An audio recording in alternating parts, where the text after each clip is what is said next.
Kontrolujeme čelní sklo, přední světlomety, přítomnost registrační značky, zkontrolujeme stav předního kola, zrcátko, kontrolujeme boční skla, jejich čistotu, zadní kolo, zadní levé světlo, stěrač, přítomnost registrační značky, pravé zadní světlo, levé zadní kolo, opět čistotu skel bočních, zrcátko, levé přední kolo a tak dále. Potom zkontrolujeme možný únik provozních kapalin. Pod vozidlem tam jsou mokré fleky, mastné fleky.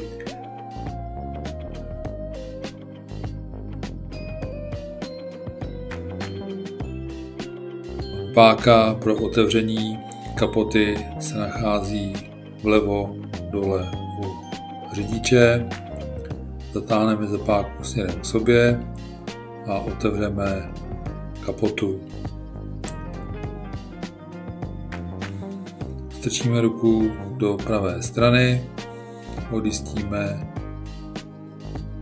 zámek na kapotě, tyčkou podepřeme kapotu, tyčku dáme do největšího otvoru pod kapotou. Kontrolu začínáme zleva doprava, vidíme nádobku na chladící kapalinu. Na nádobce jsou vyznačené disky minimum a maximum. Jako chladící kapalina se používá směs destilované vody a nemrznoucí kapaliny, například Fridex. Označení G+, tam je vidět, pro jaké vozidla se tato kapalina v podstatě používá. Další provozní kapalinou je nápon do vstřikovačů. V létě používáme letní směs, aby se nám dobře smívaly mouchy. V zimě používáme nemrznoucí nápon do vstřikovačů. Na obale od této kapaliny máme uvedeno bod zamrznutí -20. Lze ji i ředit. Potom máme nižší bod zamrznutí, případně vyšší. Tady vidíme motor. Motoru je nalit motorový olej. Vidíme tam olejovou měrku a plnicí hrdlo oleje. Pokud budeme chtít měřit olej, vozidlo musí být na rovině, olej steklý dolů. Zde vidíme disku minimum a maximum. Měrku samozřejmě otřem, znovu namočíme a zkontrolujeme, kde se nám olej uchytil. Olej by se měl uchytit ve 2/3 od disky minima. Když to tam strčím, tak si povíme, že olej bych neměl zásadně přelívat, motoru to škodí. Životnost oleje udává výrobce, uvádí se zpravidla v počtu najetých kilometrů, 10, 20, 30, 50 tisíc. Pokud to nevezním, tak po 2 letech nebo po roce musím olej vypustit. Olej například můžu dolévat Shell Helix Ultra, viskozita 0V30. To vždycky stane výrobce, jakou viskozitu budu používat. Vzadu je norma výrobce, kde jasně vidět, ten Volkswagen uvádí, jakou normu ten olej musí splňovat, abych ho mohl používat ve vozidle.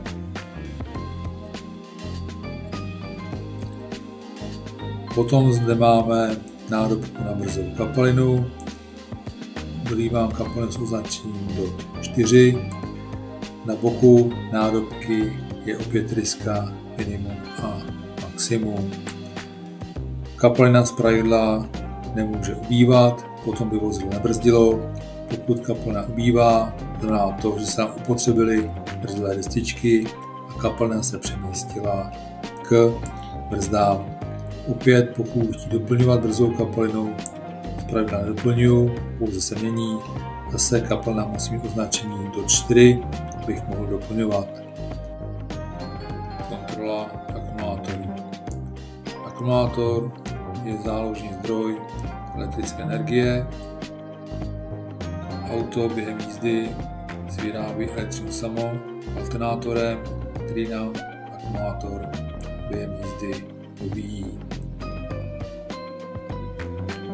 Akumulátorů jsou připojeny svorky, jsou označeny plusem a minusem. Potom samotný akumulátor je připojen zde, kontroluje upevnění a upevnění těchto svorek. Svorky musí být řádně dotažené, aby nevznikal přechodový odpor. Dále se mažou konzervačním tukem, aby nedocházelo k jejich oxidaci. V akumulátoru je nalit elektrolyt, kontroluje hladinu elektrolytu. Pokud je elektrolytu dostatek, magické oko nesvítí, pokud je nedostatek, svítí nám žlutě. V tomto případě musím vidět magické oko, musím strhnout nálepku a do akumulátoru doplnit destilovanou vodu.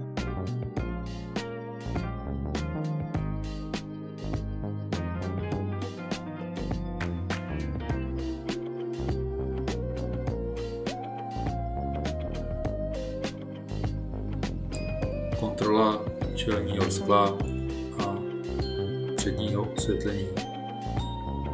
Na čelním skle kontrolujeme zejména jeho čistotu a poškození ve formě prasklin. Prasklina nesmí být větší jak 2 cm, zasahovat do činné plochy stědačů nesmí být případně v kraji okna. Vpředu je automobil vybaven světlomety, brysovými, potkávacími a dálkovými světly, světly pro denní svícení a světly směrovými. Může být a nemusí být vybaven světly mlhovými. Kontrolujeme stav registrační značky, jejich upevnění a čistotu. Bez registrační značky nelze vyjet, hrozí nám pokuta a zákaz řízení.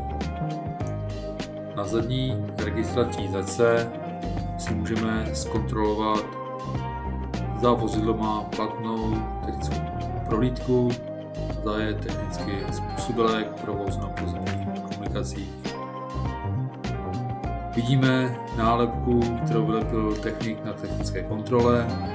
Nálepka má po úvodě 12 dílků, zná 12 měsíců, schází nám měsíc červen, vevnitř jsou vyznačeny roky, začíná to rokem 24, končí to rokem 27. U roku 2026 je opět vyštípnutá tečka, to znamená, že vozidlo je způsobilé z hlediska této kontroly do 6. měsíce roku 2026. Toto datum je pouze orientační, protože technická kontrola může také končit 1.6. nebo 36. Proto přesný datum o technické kontrole se uvádí v protokole o technické kontrole, nebo jsou různé portály občana, portály dopravy, kde podle vašeho výrobního čísla tohoto vozidla, případně registrační značky, můžete zjistit přesný konec platnosti technické kontroly. Kontrola zadního osvětlení. Na zádi auta máme celkově 6 druhů světel. První druh jsou světla obrysová, potom jsou brzdová, jsou celkem 3, levé světlo, pravé světlo a třetí je nahoře. Potom máme světla mlhová, směrová a světla pro zpětný chod a poslední je osvětlení registrační značky.